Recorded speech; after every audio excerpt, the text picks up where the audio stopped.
Imaginez un instant que vous traversez une foire spirituelle où les vendeurs offrent du sel oint, des roses prophétiques et de l'eau bénite, promettant que ces objets portent le pouvoir divin pour expulser les démons et attirer des bénédictions.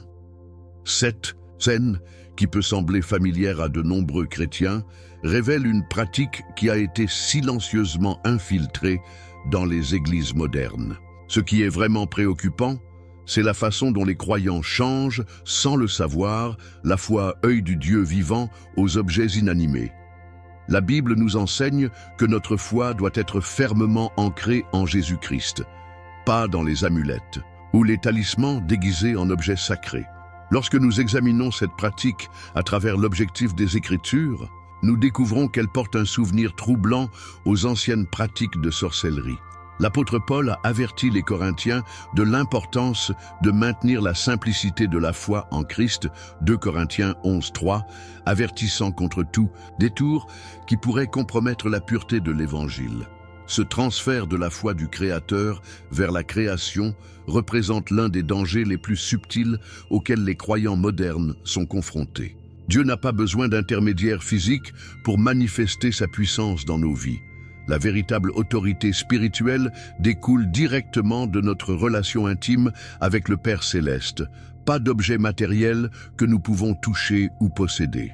Lorsque Jésus a envoyé ses disciples en mission, il ne leur a pas donné un sac plein d'objets magiques ou d'amulettes protectrices. Au lieu de cela, il leur a donné un substitution beaucoup plus puissant. L'autorité spirituelle par la foi et la prière. Dans Luc 10:19, Christ a déclaré « Voici, je vous donne le pouvoir d'embaucher des serpents et des scorpions et sur toute force de l'ennemi, et rien ne vous endommagera. » Remarquez comment la puissance n'était pas contribuée dans un objet physique, mais plutôt dans l'autorité spirituelle qui se permettait de leur relation avec Dieu. L'histoire biblique est pleine d'exemples où Dieu a exprimé sa puissance sans compter sur des objets rituels. Lorsque Moïse a étendu sa tige sur la mer Rouge, la puissance ne résidait pas dans la tige elle-même, mais dans l'obéissance du prophète à la parole de Dieu. De même, quand Elijah Kal a baissé le feu du ciel, il n'a pas été car il possédait une amulette magique, mais il a marché dans la communion intime avec le Tout-Puissant. Les objets que certains chrétiens considèrent comme oints peuvent facilement devenir des idoles modernes, détournant notre attention du vrai pouvoir qui réside dans une prière fervente et une véritable foi. La Bible est claire quand il affirme dans Ésaïe 42:8 « Je, Jéhovah, c'est mon nom, et je ne donnerai pas ma gloire, ni mes éloges aux sculptures. » Ce voir nous rappelle que Dieu ne partagera sa gloire avec aucune chose créée, infectant des objets que nous pourrions considérer sacrés ou puissants. Le danger le plus subtil de cette pratique réside dans la façon dont notre dépendance à Dieu peut s'éroder. Lorsque les croyants commencent à compter sur le sel béni pour protéger leur maison ou leur rose prophétique pour assurer ce futur, ils recherchent élaborer des raccourcis vers la victoire spirituelle.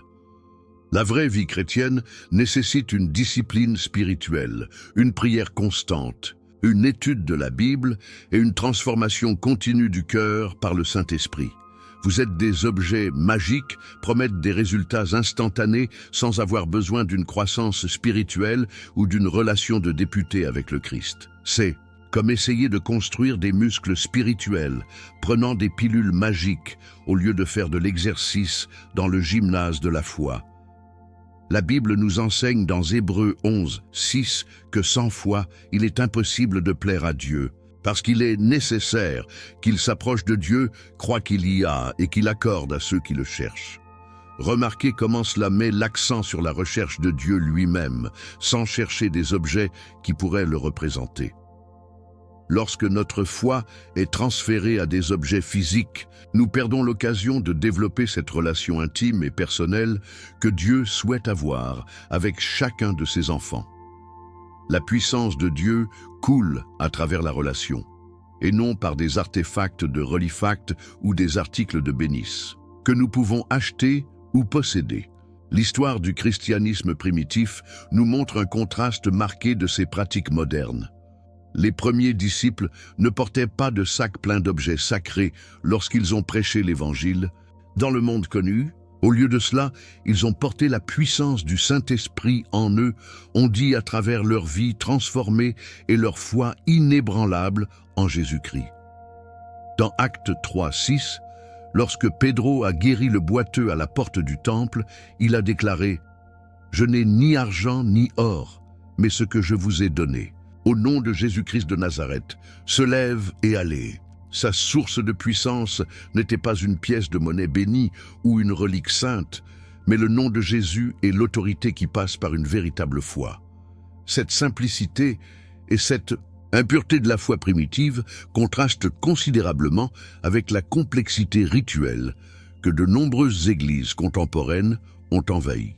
Les apôtres ont compris que la puissance de Dieu ne peut pas être mise en bouteille, vendue ou transférée à travers des objets matériels.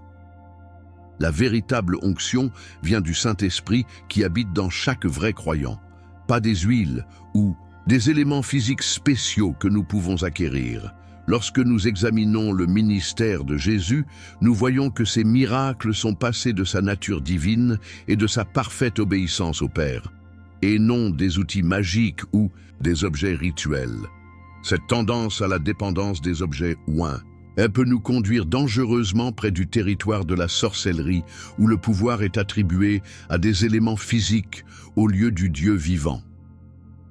La Bible nous avertit dans Deutéronome 18, 10, 12 contre les pratiques qui cherchent à manipuler les forces spirituelles par des moyens physiques.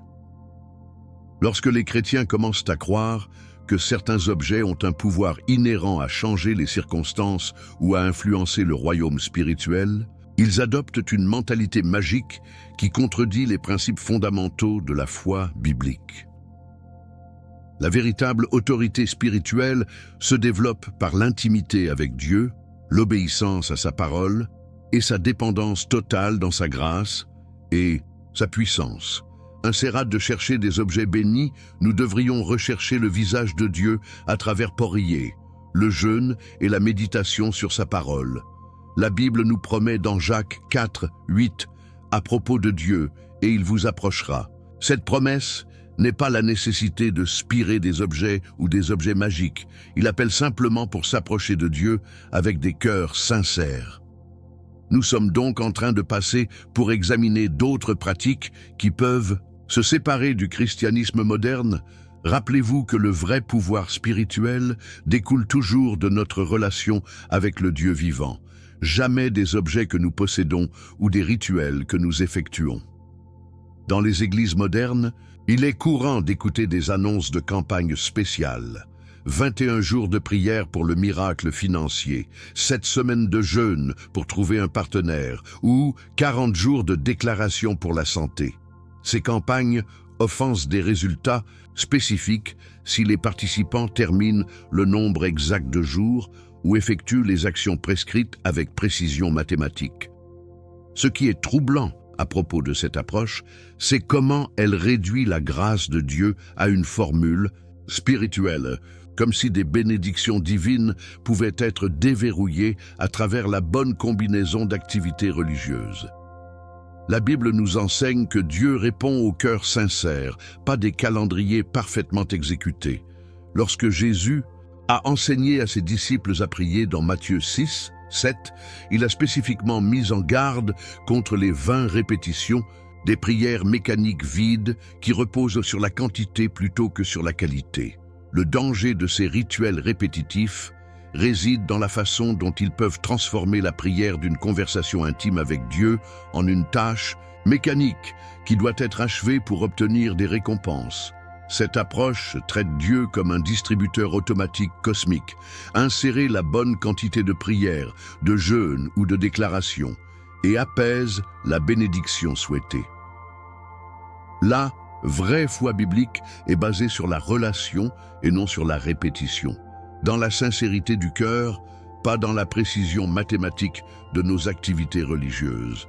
Dieu n'est pas impressionné par notre capacité à relever des défis spirituels, mais par la véritable autorité de notre amour et notre dévotion envers lui. Les mathématiques spirituelles, et qui caractérisent ces rituels répétitifs, révèlent une compréhension déformée du fonctionnement de la grâce de Dieu. Lorsque les croyants sont tolérés que le doit prier exactement 21 cès pour un casque ou jeûne pendant 7 semaines en cours pour recevoir leur miracle, on leur apprend que la réponse de Dieu dépend de la performance humaine mateur que de la grâce divine. Cette mentalité transforme la foi en une transaction commerciale où les croyants paient avec leurs œuvres religieuses pour acheter les bénédictions de Dieu. La Bible enseigne clairement dans Éphésiens 2, 8, 9 que, par grâce, vous êtes sauvés par la foi. Et ce n'est pas de vous, parce que c'est le don de Dieu, pas par des œuvres, de sorte que personne ne glorie. Ces principes non seulement au salut, mais aussi à toutes les bénédictions de Dieu, ils découlent de sa grâce, et non de vos réalisations religieuses. Lorsque nous réduisons la prière à une formule mathématique, nous perdons l'essence de ce que cela signifie vraiment communiquer avec notre Père céleste. La prière devient un devoir à effectuer plutôt qu'un privilège à apprécier. La vraie prière est née du cœur qui cherche Dieu et non du calendrier qui marque les jours terminés. Dieu n'est pas imprimé par notre capacité à maintenir des stries religieuses, mais par la sincérité de nos cœurs lorsque nous abordons son trône de grâce. L'exemple de Jésus dans Gethsémani nous montre le modèle parfait de prière authentique. Insérat de répéter une formule ou de compléter un nombre de jours prédiqués, Christi a déversé son herte au Père avec rao hineti et un eau préoccupant complet. Dans Luc 22, 42, Jésus a prié « Père, si tu veux, cette tasse passe de moi, mais ma volonté n'est pas faite, mais la vôtre. » Remarquez comment cette prière n'était pas complète au rituel ou satisfaisant une exigence religieuse. Il s'agissait d'une véritable communion avec Dieu et de la soumission à sa volonté. La prière de Jésus nous enseigne que la vraie spiritualité est mesurée par la profondeur de notre relation avec Dieu et non par la durée ou la fréquence de nos activités religieuses. Lorsque nous nous concentrons sur les défis spirituels de l'achèvement plutôt que de cultiver l'intimité spirituelle, nous manquons tout le point de la prière et du jeûne. Ces rituels répétitifs peuvent créer une fausse sensation de réalisation spirituelle, où les croyants se sentent plus sains d'avoir terminé une campagne de prière sans subir une véritable transformation dans leur cœur. Le danger est que nous commencions à faire confiance à notre performance religieuse plutôt qu'à un caractère et à l'amour inchangé de Dieu. La vraie croissance spirituelle se produit dans le lieu secret de la prière et non dans la démonstration publique de défis religieux complets. La Bible regorge d'exemples qui contredisent la mentalité des mathématiques spirituelles qui caractérisent ces rituels modernes. Lorsque le percepteur d'impôts de Luc 18, 13 a simplement crié « Dieu, soyez miséricordieux envers moi, un syntoniseur », Jésus a déclaré qu'il était à la maison justifié plutôt que le pharisien qui avait terminé tous ses devoirs religieux. La femme avec une circulation sanguine, dans Marcos 5, 25-34, n'a pas eu à attendre 21 jours ou à terminer une campagne spéciale. Sa foi instantanée l'a guéri immédiatement. Le voleur sur la croix n'a pas eu le temps de participer à des rituels répétitifs, mais sa simple confession de foi lui a assuré une place au paradis. Lucas 23, 43. Vous êtes un exemple. Montrez-nous que Dieu répond à la foi, pas aux formules. À la sincérité, pas au système. Lorsque nous enseignons aux croyants à terminer un certain nombre de jours pour recevoir des bénédictions, nous les contredisons la nature immédiate et libre de la grâce de Dieu. Le voleur sur la croix nous rappelle que le salut et la bénédiction peuvent se produire dans un moment de vraie foi, pas après avoir terminé un programme religieux. Cette vérité ne minimise pas l'importance de la discipline spirituelle, mais la place dans son contexte approprié. Les disciplines spirituelles nous aident à grandir dans l'intimité avec Dieu, pas pour gagner leur faveur ou manipuler leur bénédiction. Le risque le plus profond de ces rituels répétitifs est qu'ils peuvent nous emprisonner dans une mentalité légaliste qui contredit l'esprit de l'Évangile. Lorsque les croyants se sentent obligés de terminer un nombre spécifique de jours ou d'effectuer des quantités d'actes religieux, ils opèrent en droit plutôt que par grâce. Cette mentalité peut générer de la culpabilité lorsque nous ne complétons pas parfaitement les rituels, ou la fierté lorsque nous les terminons, les deux attitudes qui éloignent nos cœurs de l'humilité et de la dépendance que Dieu veut. L'apôtre Paul s'est battu contre cet état d'esprit légaliste à travers son ministère, rappelant aux croyants que le Christ est la fin de la loi pour la justice à tous ceux qui croient. Romains 10, 4. Lorsque nous convertissons la prière et le jeûne en formules mathématiques, nous revenons à un système d'œuvres que Christ a déjà aboli sur la croix. La beauté de l'Évangile est que l'amour et les bénédictions de Dieu ne se lient pas à notre performance religieuse, mais sur son caractère et sa grâce immuable. Insérat de se concentrer sur les défis spirituels, nous devons nous concentrer sur la culture d'un cœur qui cherche à Dieu, simplement célestie, qu'il est digne de notre amour et de notre dévotion. Alors que nous explorons comment certaines pratiques peuvent fausser notre compréhension de la foi biblique, rappelez-vous que Dieu est plus intéressant dans la condition de nos cœurs que dans l'achèvement de nos calendriers religieux, et sa bénédiction provenant de la relation, et non de la répétition rituelle. Dans de nombreuses églises contemporaines, il est courant d'écouter des phrases comme « Je déclare la prospérité de ma vie »,« Je prophétise la santé pour ma famille » ou « Je prends possession de mon miracle ». Ces déclarations sont présentées comme des clés spirituelles qui débloquent automatiquement les bénédictions de Dieu, comme si certains mots affichaient un pouvoir mystique inhérent de pouvoir indépendant de la volonté de Dieu. Ce qui concerne cette pratique, c'est à quel point il réduit le nouvel âge et les croyances ésotériques, où les mots sont considérés comme des propriétés magiques qui peuvent manipuler la réalité. La Bible nous enseigne que les mots ont le pouvoir, mais que le pouvoir découle de Dieu, pas des formules verbales que nous pouvons mémoriser et répéter. Lorsque les croyants apprennent à utiliser des phrases spécifiques comme mantras spirituels, ils sont éloignés de la vraie foi vers une forme de sorcellerie chrétienne qui cherche à contrôler le ciel à travers des déclarations humaines. La vraie foi implique la confiance en Dieu et la soumission à sa volonté, même lorsque les circonstances ne changent pas selon nos désirs. Jésus l'a parfaitement démontré dans le jardin de Gethsane lorsqu'il a piégé « Néveresse, pas ma volonté, mais la vôtre ». Luc 22, 42. Cette attitude de reddition contraste considérablement avec la mentalité de contrôle qui caractérise l'utilisation de déclarations telles que les mantras spirituels. Le problème fondamental du traitement des déclarations comme des mantras réside dans la mentalité sous-jacente qui cherche à contrôler Dieu au lieu de se soumettre à lui. Lorsque les croyants répètent des phrases comme « je décroisse et déclare », comme si elles étaient des incantations magiques, elles opèrent à partir d'une position de fierté spirituelle plutôt que d'une humble dépendance. La Bible nous rappelle en Ésaïe 55, 8, 9 que mes pensées ne sont pas vos pensées, ni vos chemins. Mes chemins, ont dit Jéhovah. Comme les cieux sont plus élevés que la terre, mes chemins les plus élevés sont également les plus hauts que vos chemins, et mes pensées plus que vos pensées.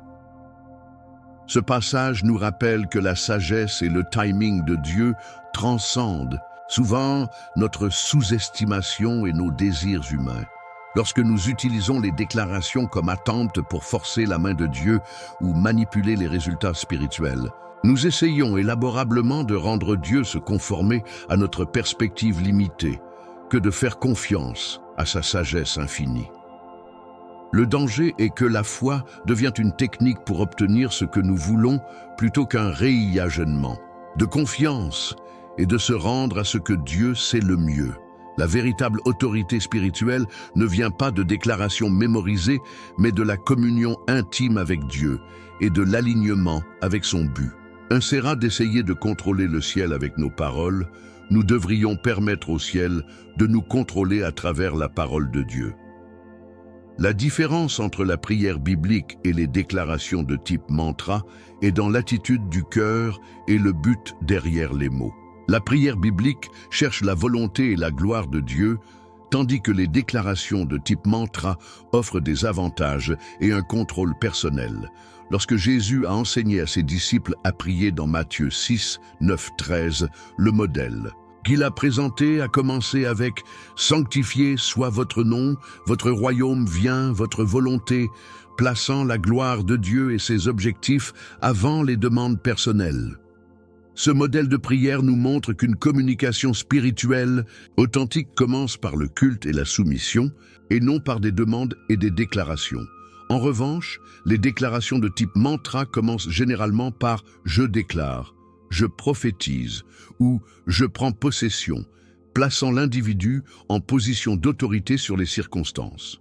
Alors, que les croyants ont une autorité spirituelle en Christ, cette autorité est de l'exercice par une humble obéissance à la volonté de Dieu, et non par des déclarations présomptueuses de désirs personnels.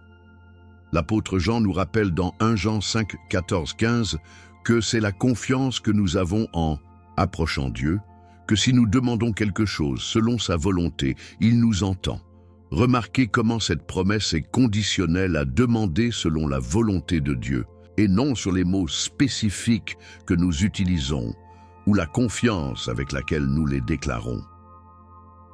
La pratique de l'utilisation de déclarations telles que les mantras peut créer une fausse sensation de contrôle spirituel qui affaiblit réellement la vraie foi.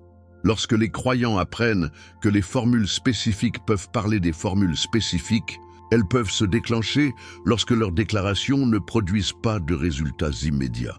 Cette déception peut conduire à remettre en question la fidélité de Dieu ou l'efficacité de la prière, alors qu'en réalité, le problème réside dans la méthodologie incorrecte et non dans le manque de pouvoir divin.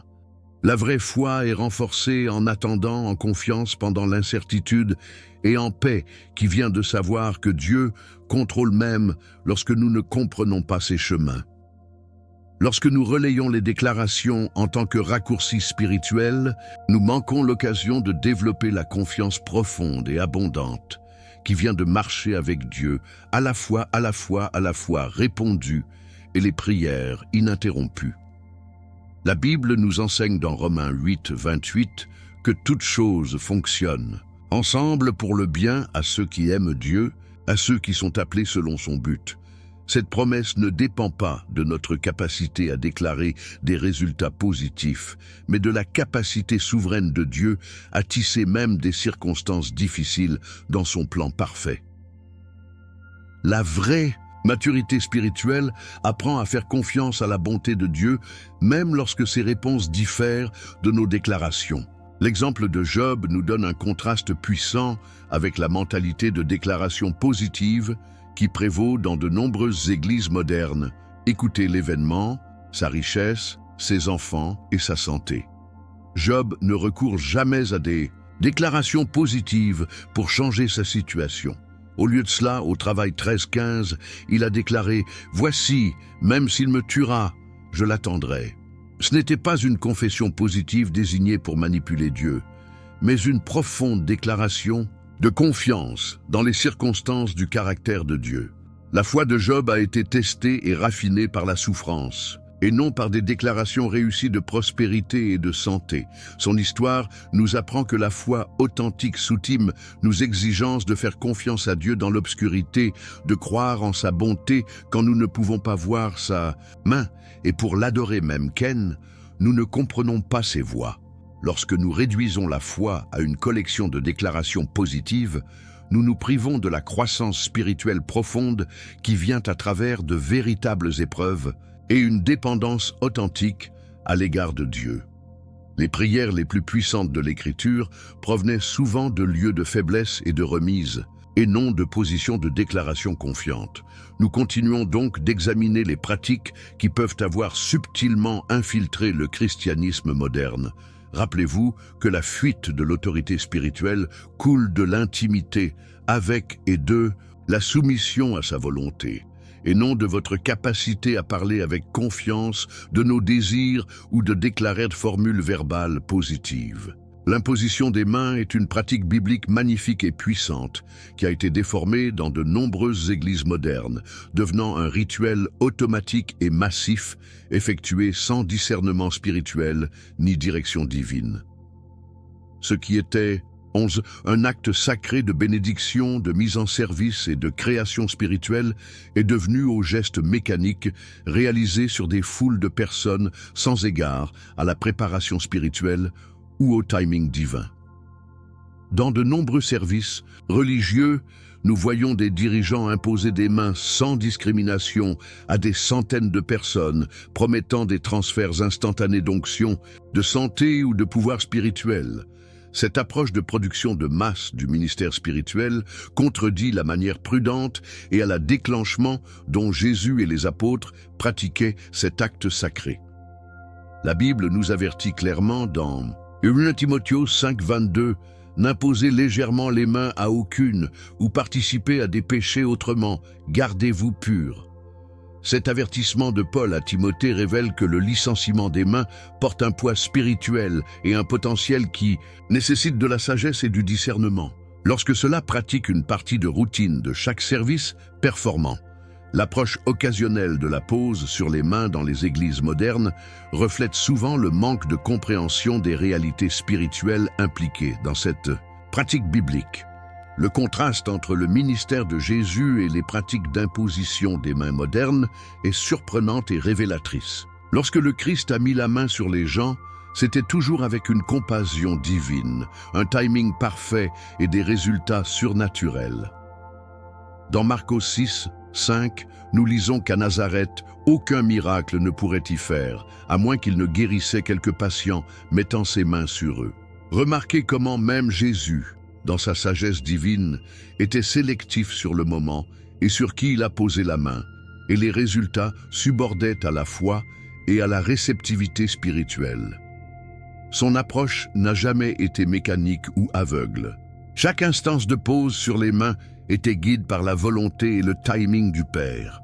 En revanche, de nombreux ministères modernes ont transformé cette pratique sacrée en une ligne de production spirituelle, où les gens passent rapidement pour recevoir des mains automatiques, souvent accompagnées de grandes promesses mais de résultats superficiels. Les apôtres ont également pratiqué l'imposition des mains avec soin et discernement, comme nous le voyons dans Actes 6, 6, lorsque 7 diacres ont été sélectionnés, et dans Actes 13, 3, lorsque Barnabé et Saul ont été commandés. Pour leur travail missionnaire, vous êtes exemples. Montrez-nous que la pose biblique des mains a été précédée de la prière, du jeûne et de la considération attentive de la volonté de Dieu, non performantée comme un rituel de routine pour quiconque l'a déménagement. L'avertissement paulinien de ne pas participer à des péchés autrement à travers l'imposition précipitée des mains révèle des dimensions spirituelles profondes que de nombreux dirigeants modernes semblent ignorer. Lorsque nous mettons la main sur le sous-éon, sans écrasement, nous pouvons être, sans le savoir, spirituellement connectés à leurs péchés, leur rébellion ou leur esclavage spirituel non résolu. Cette connexion spirituelle peut avoir des conséquences pour ceux qui imposent des mains et qui les reçoivent, surtout lorsqu'il n'y a pas de véritable regret ou de transformation cardiaque. La Bible nous apprend que l'autorité spirituelle porte la responsabilité spirituelle et qui se relâché par les mains doit être prêt à supporter le poids de cette responsabilité. Dans de nombreuses églises, nous voyons des gens qui recherchent constamment l'imposition des mains comme s'il s'agissait d'une drogue spirituelle, cherchant des expériences émotionnelles et des sensations surnaturelles sans être disposés à la transformation du caractère qui doit accompagner le véritable pouvoir de Dieu. Cela a créé une dynamique où le ministre et le réconf se concentrent sur l'expérience plutôt que sur la croissance spirituelle et la relation spirituelle avec Dieu. Le licenciement des mains devrait être un acte sacré qui facilite la communion du dépassement avec Dieu, pas un fixe rapide spirituel qui contourne le besoin de sainteté personnelle et de mature spirituelle. Le danger de ne chercher que l'onction dans les cultes, sans transformation correspondante, conduit à des expériences émotionnelles superficielles qui peuvent être confondues avec de véritables rencontres avec Dieu. De nombreux croyants deviennent dépendants des sommets émotionnels qui peuvent accompagner la masse à la main, mais laissent des services inchangés dans leur vie quotidienne, leurs relations et leur caractère. Cette recherche de sensations spirituelles, sans engagement envers la sainteté personnelle, reflète une compréhension immature de ce qui signifie vraiment vivre la puissance de Dieu. La Bible nous enseigne dans 2 Corinthiens 3:18 que la vraie transformation spirituelle se produit comme nous tous, avec un visage dévoilé, en voyant comme dans un miroir la gloire du Seigneur, sommes transformés en la même image de la gloire à la gloire, tout comme, par l'Esprit du Seigneur, cette transformation est un processus progressif qui nécessite une dévotion comprenant et non une expérience instantanée qui peut être prescrite à la pause rapide. Lorsque les croyants recherchent des raccourcis spirituels à travers des rituels répétitifs, tels que l'imposition massive des mains, l'œuvre profonde et durable que Dieu veut faire dans leur cœur à travers la discipline spirituelle quotidienne, l'étude de la Bible, la prière personnelle et l'obéissance pratique à leurs commandements peuvent être perdus. Le vrai pouvoir spirituel est cultivé par l'intimité avec Dieu, non collecté à travers des expériences religieuses ou des actes de cérémonie exécutés par d'autres.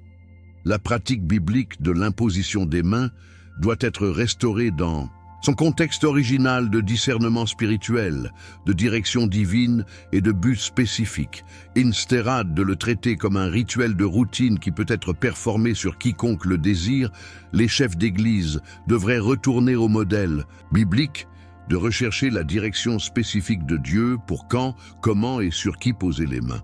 Cette pratique sacrée doit être précédée de la prière, du jeûne et d'une évaluation minutieuse de la condition spirituelle du ministre et de celui. Le but ne devrait jamais être de créer des expériences émotionnelles ou de satisfaire le désir des gens pour les sensations spirituelles, mais de faciliter de véritables rencontres avec Dieu, ce qui entraîne une transformation durable et une croissance spirituelle. Lorsque l'imposition des mains est pratiquée avec un discernement biblique, il peut être un canal puissant pour la grâce de Dieu, la santé divine et le véritable création spirituelle.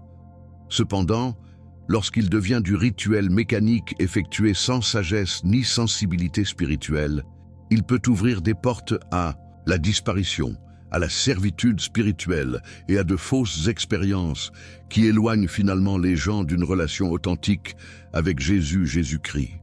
Alors que nous examinons les pratiques qui peuvent avoir influencé Ben par les traditions non bibliques, n'oubliez pas que la vie de notre vie spirituelle devrait être évaluée à la ligne de la norme de réalisation des Écritures et de la pratique que notre poursuite d'expérience spirituelle ne remplace jamais notre engagement envers la transformation spirituelle et la vérité biblique. Dans de nombreuses églises contemporaines, la musique est devenue un outil pour induire des états émotionnels altérés qui sont confondus avec la présence du Saint-Esprit. Ces services offrent des chansons avec des paroles répétives, des rythmes hypnotiques et des segments musicaux étendus conçus pour créer une atmosphère où les gens perdent le contrôle conscient et entrent dans un état de transe. Ce qui est inquiétant, c'est comment cette pratique ressemble étonnamment aux chansons xamaniques et aux rituels de sorcellerie qui utilisent la répétition musicale pour modifier la conscience et faciliter les expériences spirituelles. La Bible nous enseigne que le véritable culte doit être en esprit et en vérité, Jean 4:24, combinant une véritable émotion avec une compréhension claire, et non de la raison à l'autel de l'expérience émotionnelle. Lorsque le culte vise principalement à créer des états altrides de la conscience ratto que d'exprimer un véritable amour et une révision authentique pour Dieu, nous avons fait de la dangereuse territoire spirituelle. L'apôtre Paul a souligné dans 1 Corinthiens 14:15, l'importance de chanter avec l'esprit, mais aussi avec compréhension, établissant un équilibre entre l'expression émotionnelle et la compréhension rationnelle que de nombreuses églises modernes ont abandonné. Ce programme biblique nous protège de la manipulation et de la disparition qui peuvent se produire lorsque nos émotions sont artificiellement stimulées sans la mise à la terre de la vérité biblique et de la compréhension de la ration. La différence entre le culte biblique et la manipulation émotionnelle à travers la musique réside dans le but et la méthode utilisée. Biblical worship cherche à honorer Dieu et à exprimer une véritable dévotion, tandis que la manipulation émotionnelle pour créer des expériences et des sensations qui peuvent sembler spirituelles mais qui manquent de substance et de tutu. Lorsque les chefs d'adoration utilisent des techniques musicales spécialement conçues pour induire des états de conscience altérés, ils utilisent des méthodes qui ont plus en commun avec la sorcellerie qu'avec un culte chrétien authentique. Ces techniques incluent une répétition excessive de phrases simples, le bâtiment progressif de l'intensité musicale, l'utilisation de modèles rythmiques spécifiques qui affectent l'activité des ondes cérébrales et les segments musicaux étendus qui contournent la note. Le véritable culte biblique implique à la fois le cœur et l'esprit, à la fois l'émotion et l'intellect, à la fois l'esprit et la compréhension. Lorsque la musique est utilisée pour fermer Rational Tucht et créer une dépendance à l'égard des expériences émotionnelles, les croyants deviennent vulnérables aux déceptions et aux faux requêtes spirituelles. Le roi David, qui a écrit de nombreux psaumes, a combiné la passion émotionnelle avec la profondeur théologique, exprimant de véritables sentiments tout en gardant une compréhension claire de qui est Dieu et de ce qu'il mérite de nous. Son culte était à la fois sincère et thoughtful, à la fois émotionnel et intelligent, fournissant un modèle qui contraste fortement à la répétition insensée qui caractérise une grande musique contemporaine. Le danger de confondre les sensations émotionnelles avec de véritables expériences spirituelles est l'un des risques les plus graves auxquels les croyants sont confrontés à l'ère moderne. Lorsque les gens sont conditionnés à associer l'indice de Dieu à des états émotionnels spécifiques induits par la musique manipulatrice, ils peuvent commencer à douter des témoins de Dieu dans leur vie lorsque les sentiments sont absents. Cette dépendance à l'égard des sensations émotionnelles peut conduire à une foi superficielle qui est basée sur des expériences subjectives. Au lieu de vérités objectives révélées dans la Bible, l'apôtre Paul a mis en garde contre le fait d'être jeté de manière et de venir avec chaque vent de doctrine. Éphésiens 4:14. Et cet avertissement s'applique aux expériences émotionnelles ainsi qu'aux enseignements théologiques. Lorsque notre foi est basée sur des sensations qui peuvent être produites artificiellement, nous devenons vulnérables à toute personne ou système qui peut recréer ces sensations, qu'elles viennent de Dieu ou de sources manipulateurs. La Bible nous enseigne que la foi est pour entendre et entendre pour la parole de Dieu. Romains 10:17. Pas pour ressentir ou éprouver des états émotionnels modifiés. Les véritables rencontres spirituelles avec Dieu se caractérisent par une transformation durable, un amour accru pour sa parole, un engagement plus profond envers la sainteté et une plus grande compassion pour les autres, pas seulement par des sommets émotionnels temporaires qui s'estompent lorsque la musique s'arrête. La musique a un pouvoir indéniable pour influencer nos émotions et nos états mentaux, et ce pouvoir doit être utilisé avec sagesse et discernement dans le contexte du culte chrétien. Cependant, lorsque ce pouvoir est exploité aux expériences spirituelles artificielles, elle devient une forme de manipulation spirituelle qui peut éloigner les gens d'une relation authentique avec Dieu. Dans de nombreuses églises, les gens quittent les services se sentant émotionnellement impactés, mais bibliques vraiment vides, ayant éprouvé des sensations intenses, mais sans grandir en connaissance de Dieu ni en engagement envers leur parole. Cela a créé un cycle dangereux où les croyants deviennent dépendants des expériences émotionnelles et commencent à mesurer leur santé spirituelle par l'intensité de leurs sentiments plutôt que par le fruit de l'esprit dans leur vie. Le véritable culte doit nourrir à la fois l'âme et l'esprit, à la fois les émotions et l'intellect, à la fois le cœur et l'esprit. Lorsque la musique est utilisée doit répondre. Elle améliore notre compréhension du caractère de Dieu, nous aide à exprimer une véritable dévotion et facilite une communion authentique avec notre Créateur. Mais quand il est utilisé pour manipuler les émotions et créer une dépendance à l'égard des expériences sensationnelles, cela devient un outil de déception qui entrave finalement plutôt que d'aider notre croissance spirituelle. Le but du culte chrétien devrait être de rencontrer le Dieu vivant comme il s'est révélé dans les Écritures, pas pour créer des expériences artificielles qui font que les utilisateurs se sentent spirituels, mais nous laissent inchangés dans le caractère et l'engagement. La solution à ce problème n'est pas d'éliminer la musique d'adoration, mais de la restaurer dans son but biblique d'exprimer des vérités sur Dieu et de faciliter la communion authentique avec lui. La musique de culte biblique doit être riche en contenu théologique, clair dans son message et conçu pour engager le cœur et l'esprit dans une expression significative de la foi. Au lieu de répéter des phrases vides au point de la transe, nous devons chanter des hymnes et des chansons qui nous enseignent le caractère de Dieu, nous rappeler leurs œuvres puissantes et nous inspirer à vivre des vies qui l'honorent.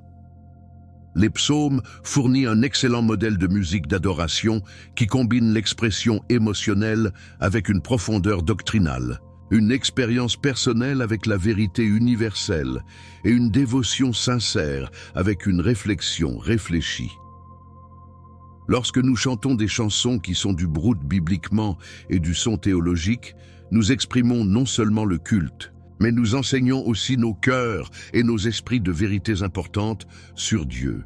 Ce genre de culte renforce notre foi, approfondit notre compréhension et nous prépare à faire face aux défis de la vie avec une sagesse biblique au lieu de la dépendance émotionnelle.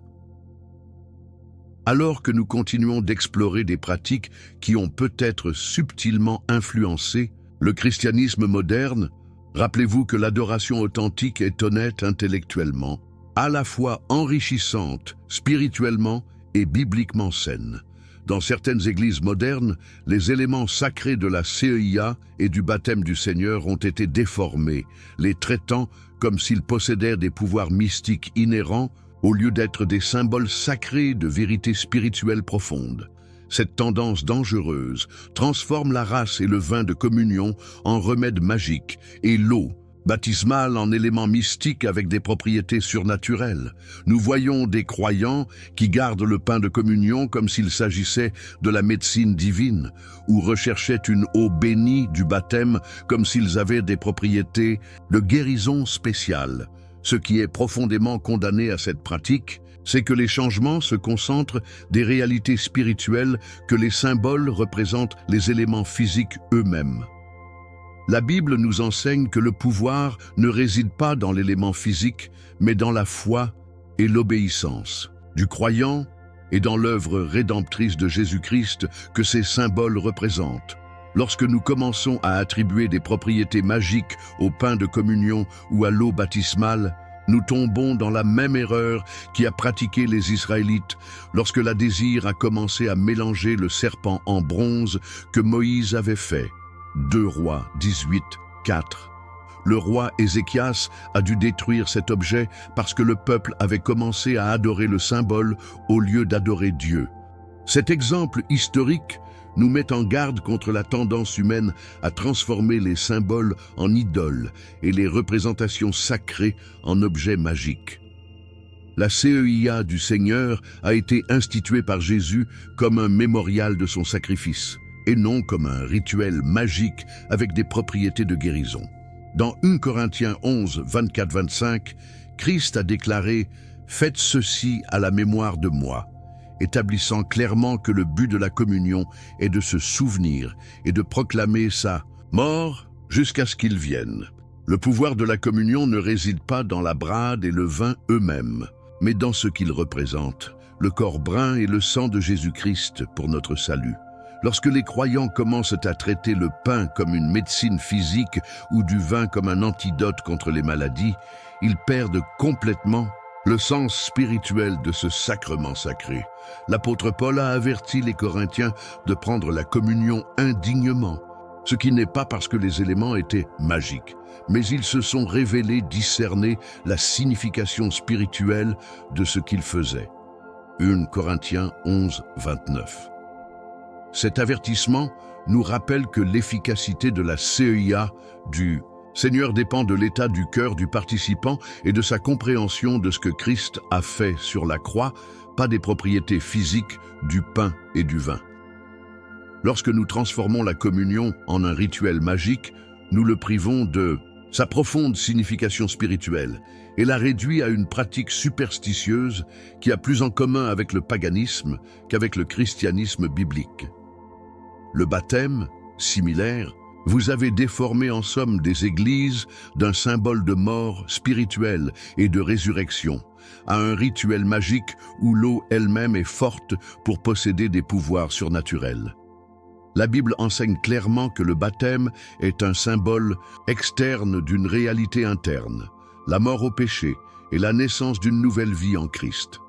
Dans Romains 6,4, Paul explique « Parce que nous sommes enterrés avec lui pour la mort par le baptême, de sorte qu'en tant que Christ, il ressuscite les morts par la gloire du Père, nous sommes donc dans une nouvelle vie. » Remarquez comment l'accent est mis sur la transformation spirituelle que le baptême représente, et non sur l'eau elle-même.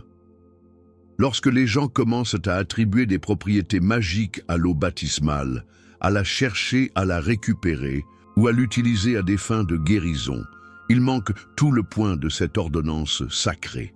Un baptême sans changement intérieur est simplement une salle de bain, car beaucoup l'ont observé correctement. Le pouvoir du baptême réside dans la véritable repentir et la foi qu'elle symbolise, et non dans les molécules H2O qui composent l'eau. Cette distorsion de la signification du baptême peut conduire les gens à faire confiance au rituel plutôt qu'à la réalité spirituelle qu'elle reprenait, créant une fausse assurance du salut, basée sur un acte physique plutôt que sur une véritable transformation cardiaque. Le risque le plus profond de ritualiser ces éléments sacrés est qu'ils transforment les symboles en fétiches, banalisant la profondeur du sacrifice du Christ et réduisant la foi chrétienne à une collection de pratiques superstitieuses. Lorsque les croyants commencent à traiter le pain de communion comme un charme chanceux ou une eau baptismale comme une médecine, oui, ils opèrent à partir d'une vision magique du monde qui contredit la foi rationnelle que les reproductions chrétiennes. La foi biblique est basée sur des vérités historiques et des réalités spirituelles et non sur les propriétés mystiques des objets physiques. Cette fétichisation des symboles sacrés peut conduire à une éruption spirituelle. Le danger est que les gens se sentent spirituellement en sécurité parce qu'ils ont participé à des rituels ou possèdent des objets sacrés, tandis que leur cœur se récume et leur vie continue dans des modèles de sang et de rébellion. Le vrai pouvoir spirituel provient d'un cœur transformé, qui fait confiance au travail fini du Christ et non de la participation à des cérémonies religieuses ou de la possession d'objets bénis. Lorsque nous confondons le symbole avec la réalité, nous risquons de manquer la véritable transformation que Dieu désire travailler dans nos vies à travers les vérités spirituelles que les symboles représentent également. La solution à cette distorsion n'est pas d'éliminer ces sacrements sacrés, mais de restaurer leur sens biblique et de les pratiquer avec la révérence et la compréhension qu'ils méritent. La communion et le baptême sont beaux et significatifs lorsqu'ils sont compris et pratiquants selon les principes bibliques, servant de puissants rappels de vérités spirituelles et de possibilités de culte et d'engagement authentique. La CEIA du Seigneur doit être observée avec des cœurs qui se souviennent vraiment et apprécient le sacrifice du Christ, et pas avec des esprits qui recherchent des avantages magiques des éléments physiques. Le baptême doit être pratiqué comme une déclaration publique d'une véritable foi et de l'engagement envers une nouvelle vie en Christ, et non comme un rituel magique qui confère automatiquement les bénédictions spirituelles.